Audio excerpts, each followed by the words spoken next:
পশ্চিমবঙ্গের নতুন মুখ্যমন্ত্রী হিসেবে শুভেন্দু অধিকারীর শপথের পর আবারও ভাইরাল হয়েছে তার পুরনো ঘুষ কাণ্ডের ভিডিও।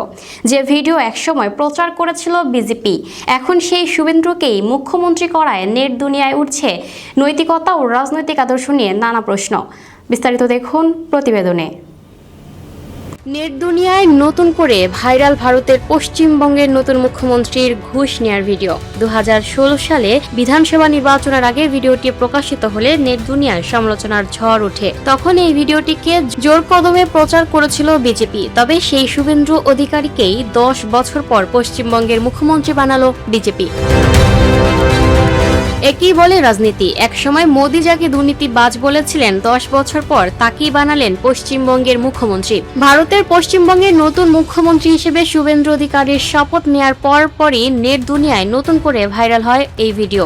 2016 সালের পশ্চিমবঙ্গ বিধানসভা নির্বাচনের ঠিক আগে নারদ নিউজের ওয়েবসাইটে একটি ভিডিও প্রকাশ করা হয়, যেখানে দেখা যায় শুভেন্দু অধিকারী সহ একাধিক তৃণমূল নেতা টাকার বিনিময়ে কাজ পাইয়ে দেওয়ার প্রতিশ্রুতি দিচ্ছেন। প্রায় প্রতিটি ক্ষেত্রেই ঘুষ হিসেবে নেওয়া হয়েছে অন্তত 5 লাখ টাকা। 2016 সালে নির্বাচনের আগে একটি ভিডিও জোরক দমে প্রচার করেছিল বিজেপি। পরে শুভেন্দু বিজেপিতে যোগ দিতেই সেই ভিডিও নিজেদের অফিসিয়াল চ্যানেল থেকে মুছে ফেলে তারা।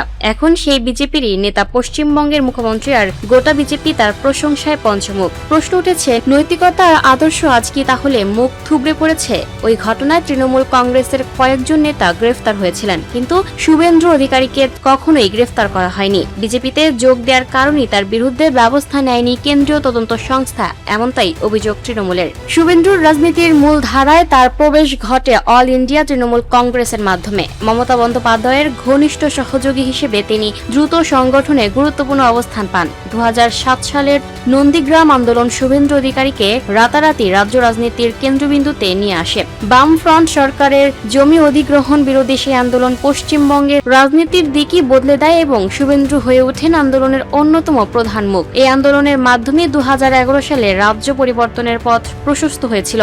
2009 ও 2014 সালে সাংসদ হিসেবে লোকসভায় যান শুভেন্দু অধিকারী। এরপর 2016 সালে রাজ্যে ফিরে মমতা বন্দ্যোপাধ্যায়ের মন্ত্রিসভায় পরিবহন ও সেচ দফতরের দায়িত্ব গ্রহণ করেন। মেদিনীপুর থেকে জঙ্গলমহল তৃণমূলের সংগঠন বিস্তারে তিনি ছিলেন অপ্রতিদ্বন্দ্বী। তবে ক্ষমতার কেন্দ্রের কাছাকাছি থেকেও ধীরে ধীরে দলের ভেতরে দূরত্ব তৈরি হতে থাকে। রাজনৈতিক মতবিরোধ, সংগঠন নিয়ে টানাপোড়েন এবং ভবিষ্যৎ পরিকল্পনা নিয়ে দ্বন্দ্ব তৈরি হয়েছিল।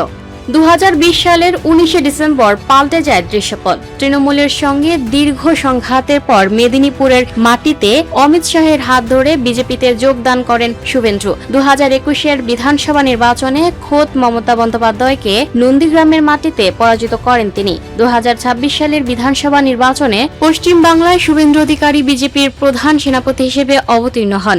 একদিকে নন্দীগ্রাম ধরে রাখা এবং অন্যদিকে মমতার নিজের ঘাঁটি ভবানীপুর থেকে জয়লাভ। Lucky Akter, up to date news, Dhaka.